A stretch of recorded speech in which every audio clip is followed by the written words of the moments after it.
고마워요 마루아빠. 풍산개 마을이 북적북적한다고 합니다. 이 요즘 경기도 안성의 풍산개 마을의 분위기가 참 좋다는데요. 바로 문재인 대통령의 반려견 마루 덕의 인기가 높아진 때문입니다.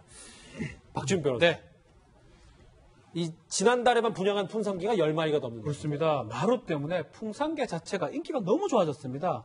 이 안성에 풍산개 마을이라고 있는데 여기가 뭐냐면 노신영 옛날에 총리가 풍산개를 좀 키웠었는데 이 한 두세 마리, 5마리를 받아와가지고 그 이모, 이장이 이걸 키워가지고 풍산개가 좀 500마리 뭐 엄청 많습니다.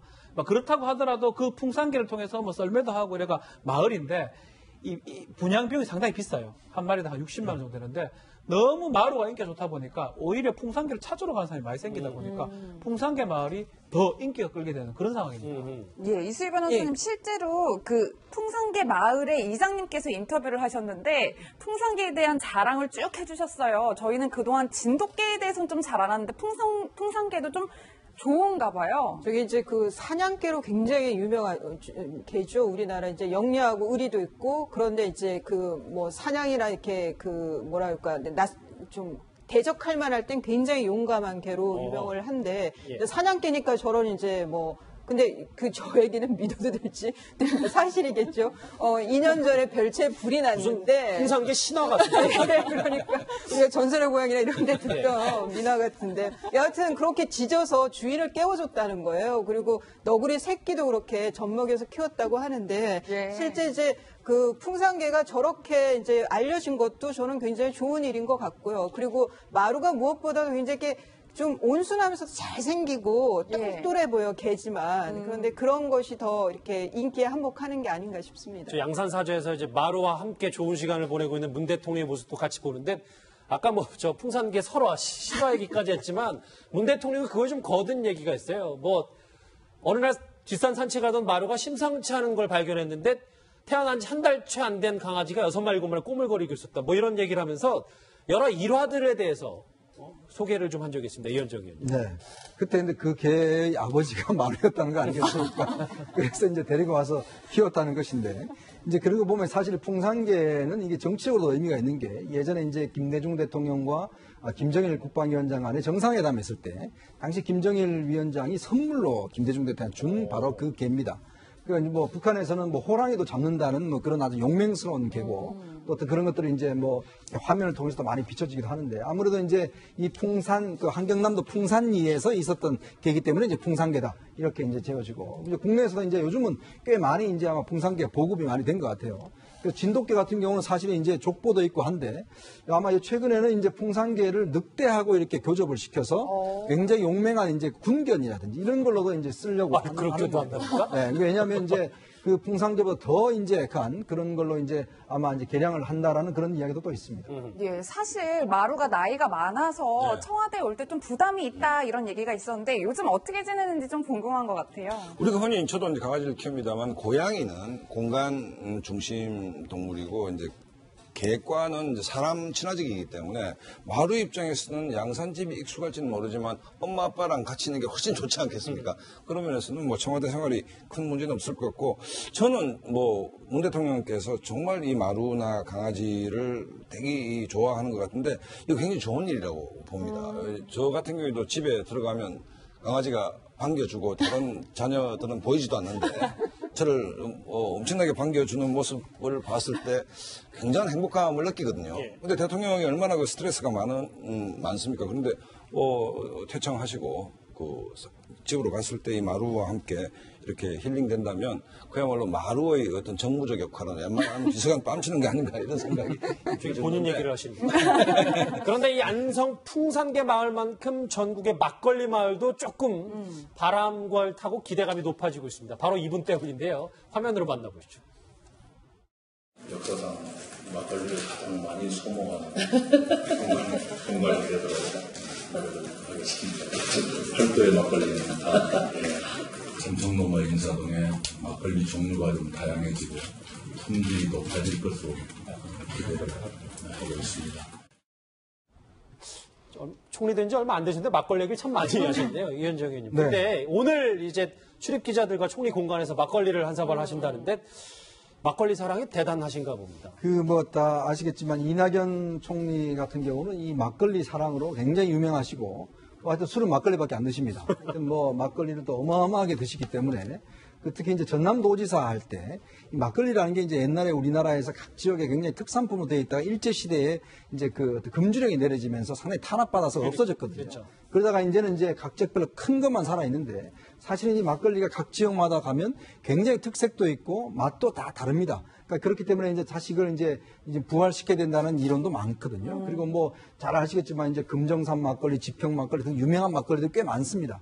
그래서 아마 이제 이낙연 후보자 총리 같은 경우도 워낙 막걸리를 좋아하셔서 예전부터 이 기자회견 할 때마다 상대방 여당 대표도 만날 때도 막걸리 하자 그러고 인사가 막걸리 한 사발 하자는 것이거든요. 그래서 아마 이제 오늘 기자단들하고도 이제 막걸리를 하는데 이제 보면 저렇게 막걸리가 유리한 점이 있어요. 이게 안주를 이제 적게 먹는다는 것이고 또 이제 이 원샷 문화. 옛날 폭탄주 같은 경우는 원샷 문화가 있지 않습니까? 그게 없다는 거고 싼 값에도 먹을 수 있다. 이런 것 때문에 하고 이제 1차, 2차에서 그냥 2차 갈 필요 없이 1차에서 그냥 끝을 보자. 이런 의미에서 이제 막걸리 사랑이 아주 유별나지 같은데 이 산업계에도 상당히 좀 붐이 일어날 것 같아요. 각종 어떤 막걸리 종류도 많이 일어날 것 같고요. 알겠습니다. 이현주 의원님이 더 좋아하시는 거죠. 풍산계 얘기와 막걸리 얘기까지 정리를 좀 해봤습니다. 여러분은 지금 뉴스특급과 함께하고 계십니다. 5.18 판결 평생의 짐이었다. 청문회의 오늘 또 다른 주인공 김희수 헌법재판소장 후보자입니다. 본격적으로 이 김희수 후보자에 대한 논란 얘기를 해보기 전에 이수 변호사님, 다른 후보자들이랑 좀 다른 게 무려 700페이지나 되는 한 2배 분량의 서면 답변서를 준비를 했다고 하더라고요. 그만큼 성의가 있다고 볼 수도 있고 또 한편으로는 굉장히 자신감이라고 볼 수도 있다고 생각합니다. 저는 더 자세하고 구체적인 답변은 그만큼의 자신감이라고 보이고 그리고 재판 관련된 답변들이면 아마 관련된 자료들이 더 좀 분량이 많을 수도 있다고 보이는데요. 김희수 재판관의 경우에는 이제 5.18 판결에 대해서 평생의 짐이었다라고 굉장히 자기 고백을 했죠. 그리고 그게 사시가 된 후에 사법연수원 수료 직후에 군법무관 1년 차일 때 판결이었다라는 이제 실정법을 뛰어넘기 어려웠다라는 거는 좀 인간적으로는 좀 이해할 만한 그런 답변이라고 보이지만 하지만 모르겠습니다. 이제 국민의당 청문위원들이 어떤 태도로 질문을 할지 그거는 좀 더 지켜봐야 될 것 같습니다. 이 700쪽이 넘는 서면 답변서를 준비했는데 오늘 진짜 발언을 어떻게 했는지 지금부터 확인을 해볼까요? 이 김희수 후보자에 대한 최대 논란은 여러분도 아시다시피 5.18 당시에 시민군을 태운 버스 운전사에게 사형을 내린 것 이겁니다. 오늘 해명 김희수 후보자 이렇게 얘기했습니다. 저는 5.18 광주 민주화운동 당시 군 검찰관으로서 주검의 검시를 담당하였고 군 판사로서 민주화운동 관련자들의 재판을 맡기도 했습니다. 이 경험은 저에게 평생의 괴로움으로 남았습니다. 그러나 동시에 판사로서 저를 끊임없이 성찰하게 만들었던 내면의 거울이 되기도 했습니다. 예, 물론 그러지 말라는 법은 없지만 이 문제 제기를 한 분이 여당의 금태섭 의원이란 말이에요. 네. 사과할 기회를 준 거다라고 저희가 봐야 될까요? 우선 저는 이번 청문 오늘 슈퍼수요일 내가 3번 하지 않습니까? 이 지점을 저 개인적으로는 굉장히 심각하게 봤습니다. 물론 이제 오늘 외통위에서 아까 강경화 후보자 할 때 홍문종 의원이 뭐라는가 야당 의원들 보고 당신들 야당할 때는 호랑이 같은데 오늘 보니까 고양이 같네요. 이렇게 약간 야지도 노는 장면이 있었는데 이 문제는 농담을 건넸다고 하죠. 저 깜짝 놀랐습니다.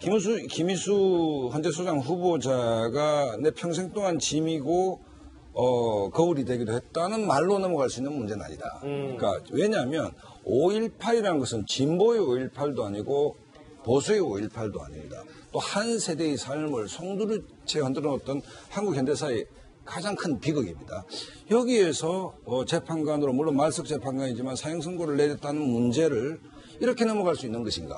그다음에 문재인 정부가 들어왔다 해서 이 문제가 이런 식으로 개인적 참여와 회고를 통해서 정리될 수 있는 문제인가. 저는 그 부분은 그렇게 넘어갈 수 있는 문제는 아니다라고 보고 또 조금 더 다른 차원에서 본다면 박근혜 정부 때 박상욱 대법관 후보자 있었지 않습니까? 박종철 군 수사 말석 검사였습니다. 정말 신분도 많은.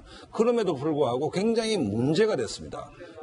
우리나라가 산업화, 민주화, 그다음에 그걸 넘어가자고 하는데 이른바 민주화 연대에서 가장 비극적인 사건이 박종철 열사의 치사 사건이고 그거보다 비교할 수 없을 정도로 큰 게 5.18인데 여기서 군대법관으로서 군법무관으로 사형 선고를 내린 문제를 이런 지점으로 넘어갈 수 있는 문제인가? 그것은 당연히 문재인 정권에서 헌법재판소장으로 김희수를 했다.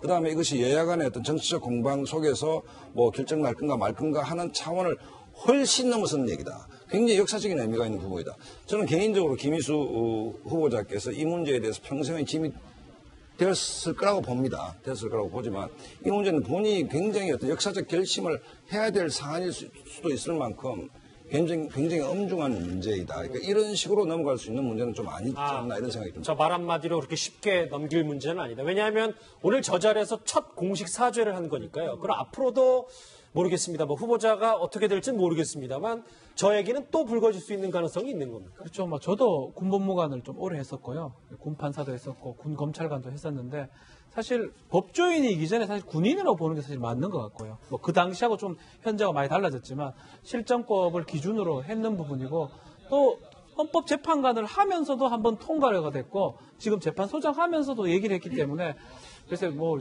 박상 소장님 말씀 다 공감을 하지만 더 할 수 있는 게 있을까라도 생각도 듭니다. 또 그 이후에 재판한 걸 보면 되게 이 소수 쪽으로 많이 갔거든요. 오히려 공격하는 측이 지금 자유한국당이 그걸 좀 얘기하기에 좀 이상한 상황이에요. 지금 스탠스가. 그렇잖아요.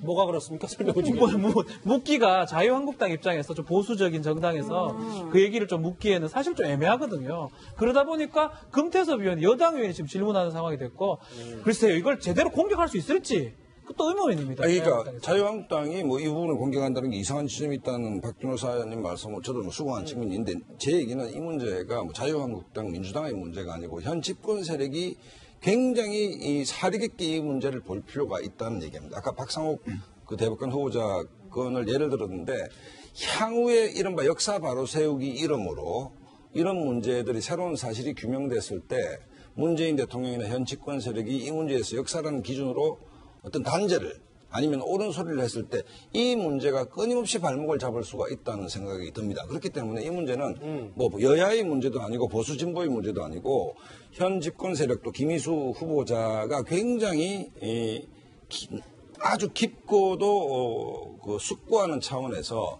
뭔가 좀 심각하게 생각할 대목이 분명히 있다 저는 이렇게 봅니다. 예. 저는 박상원 소장님 말씀에 이제 전적으로 좀 공감을 하고요. 그러니까 그 박종철 고문치사 사건의 말단 수사 검사는 대법관으로 절대 안 된다고 했던 여당이 지금 그 5.18 판결에서의 사형 선고를 내렸던 그 1년차 군판사 경력이 있는 사람은 헌재 소장으로는 큰 문제 없다. 자기 고백을 했으니까라고 해서 진영에 따라서 단죄를 달리한다는 거는 저는 어불성설이라고 봅니다. 그러니까 저는 김희수 뭐 헌재 소장 후보자에 대한 평가 이전에 여당의 입장에 대해서 좀 한번 밝힐 필요가 있다. 여당에서 이렇게 두루뭉실 넘어가면서 해명 기회를 줄 일은 아니다라는 생각이 듭니다. 뭐 박 변호사님 말석검사 이야기도 하시긴 했는데 뭐 일부 군 법무관 출신 법조인들의 이야기를 들어보면 사실 군법무관 1년차 때는 실질적인 결정을 할 수 있는 게 없다. 이런 얘기들도 하더라고요. 중입니다. 중이. 그리고 재판장은 뭐 그때하고 좀 다르겠지만 재판장 중대령이고 글쎄요 뭐 현실적으로 봤을 때 과연 중위가 이거 무죄인데요 라고 할 수 있을까요? 절대 할 수 없는 상황이었다고 봐야 되겠고요. 그 상황이 계엄령이 선포돼 있고 그 상황에서 중위 대위 정도의 1, 2년 차 군법무관이 어떻게 했을까 봤을 때 그러니까 역사적인 부분은 충분히 저도 공감을 하지만 그 김희수라는 사람을 기준으로 봤을 때 과연 그거를 더 이상 요구할 수 있느냐고 라고 했을 때는 저 정도 사과로 받아줘야 되지 않겠나 좀 생각도 듭니다. 그러니까 박 변호사님 말씀이 합리적이고 일리가 있는데 네. 그럼 향후에 이 문제는 단순히 김희수 한 사람이 현재 소장이 되느냐의 문제가 아니고 향후에 지금 5.18 문제라든지 과거 민주화 연대에서 군사정권의 문제라든지 이 문제가 이제 뭐 우파 정권이 들어오든 좌파 정권이 들어오든 거기서 어떤 문제가 있었던 사람이 공직에 나갈 때 내재적으로 그런 환경이었습니다라고 한다면 다 익숙해질 대주주가 돼야 되는 상황 아니겠습니까? 예. 뭐 그런 지점에서 봤을 때 뭐 우리가 문재인 대통령의 현충일 기념 식사에서 보수의 애국, 진보의 애국이 아니고 애국이 중요하다. 뭐 그다음에 보훈처를 장관급으로 격상시키겠다. 그럼에도 불구하고 친이라는 사람은 3대가 잘 살고 독립운동하는 사람들은 3대가 어렵게 살았다. 이 역사를 파헤쳐야 된다고 얘기하는데 이 문제는 김희수 후보자가 특별히 뭐 그 시점에 불가피한 상황이 있었다 없었다가 본질이 아니고 5.18 문제에 대해서 문재인 정부는 김희수 후보자 정도의 역사적 리코더가 있는 사람도 양해가 된다는 의미로 받아들일 수 있다는 측면에서 굉장히 큰 역사적 의미가 있는 어떤 청문회였다 저는 이렇게 봅니다. 문 대통령의 고민거리다. 김희수 후보자는 사실 통진당 해산 결정 당시에 자신의 입장에 대해서 오늘 이런 답변도 했습니다. 목소리 들어보시죠. 이석기 일파의 내란 관련 활동 부분에 대해서 반대 의견을 낸 걸로 오해하는 분들이 계신 것 같습니다. 그 부분은 명확히 밝히고 넘어가겠습니다. 그러니까 이석기 일파의 내란 관련 활동이 민주적인 기본 질서에 위배된다는 데에 대해서는 아무런 이견이 없으신 거죠. 네, 분명히 제 의견에서 밝히고 그 부분은 법정 의견과 의견이 똑같습니다. 다만 그렇다고 해서 통진당 자체를 해산하는 것은 문제가 있다 이렇게 판단하신 거죠. 그렇습니다. 헌재의 결정을 제가 다른 의견을 썼지만은 그것이 바로 헌재의 결정이다 이렇게 생각을 합니다.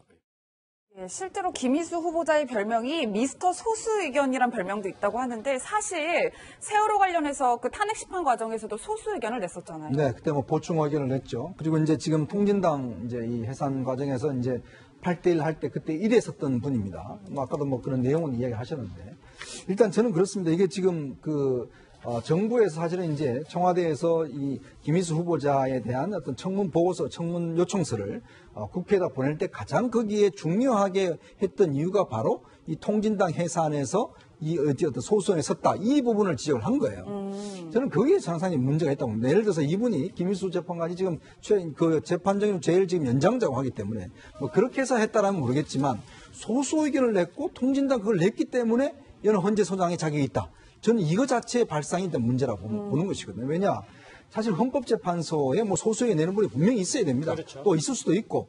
그렇지만 헌법재판소 재판관과 헌법재판소 소장은 저는 다른 기준이라고 봐요. 자, 그렇다고 한다면 소장의 어떤 의미나 본다면 그래도 그 중에서 어떤 머저리티, 즉 다수를 차지하는 의견을 가지고 있어야 되는데 그러니까 지금 이 김희수 후보자 같은 경우는 매 재판마다 상당히 소수편에 많이 섰습니다. 자, 그런 분이 일단은 이제 소장이 된다라는 의미는 좀 다른 의미고 더군다나 통진당과 관련해서는 사실 우리 사회의 어떤 어느 정도의 의견과 또 이런 것들이 있는 상황에서 그걸 이유로 이 정부가 이거는 소장이 되어야 된다라고 하는 것 자체는 그럼 통진당 해산에 대해서 과연 이 정부는 지금 반대하고 있는 것이 아닌가라는 걸 간접적으로 의사를 내비친 것이거든요. 다 아시겠지만 통진당 같은 경우는 이석기 의원과 그 수도원에서 열렸던 회의록이 다 나와 있지 않습니까? 알겠습니다. 그런 문제를 따져본다면 그런 면에서는 저는 좀 부적합한 것이 아닌가라는 좀 생각이 듭니다. 이 김희수 후보자에 대해서 지금 5.18에서 사형 판결도 있었고 그리고 지금 얘기했던 통진당 해산권도 있지만 아마 더 화제가 되는 건 이거예요. 오전에는 그 내용이 나오진 않았습니다. 이수희 변호사. 예. 이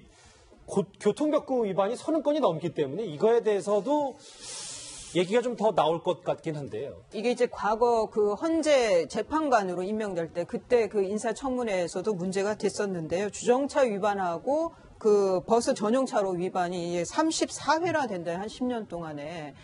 이거는 그러니까 운전을 정말 김희수 후보자가 했는지 우선 좀 따져봐야 되고, 단속이 될 때. 이 차량 명의자는 뭐 김희수 후보자라도 그 운전자가 다른 사람일 수는 있는 거죠. 그런데 만약 김희수 후보자라고 한다면, 저는 이것도 상당히 심각한, 뭐 공인으로서의 그 마인드에 문제가 있다라는 생각이 듭니다. 이건 오후에서 어떤 해명을 내놓는지 봐야 될 것 같습니다. 좀 보충 설명을 드리면, 예.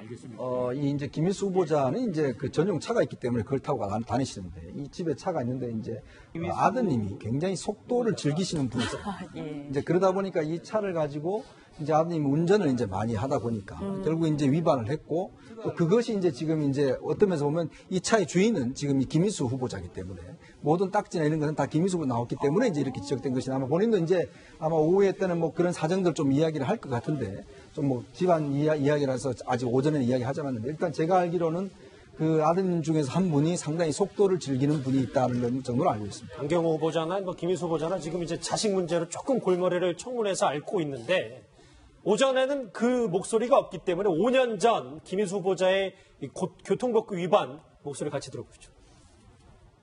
지난 10년 동안 주정차 위반이나 또는 그 버스 전용차로 위반으로 단속한 사례가 많이 있는 걸로 이렇게 자료 통보를 받았습니다. 그거는 아마 저희 집 차가 아마 그래서 이제 되게 시간대를 보면은 제가 쓰던 시간은 아닐 것으로 생각을 합니다. 저는 뭐 그런 별로 기억은 없는데 저희 집 앞이 그 공원 가는 도로입니다.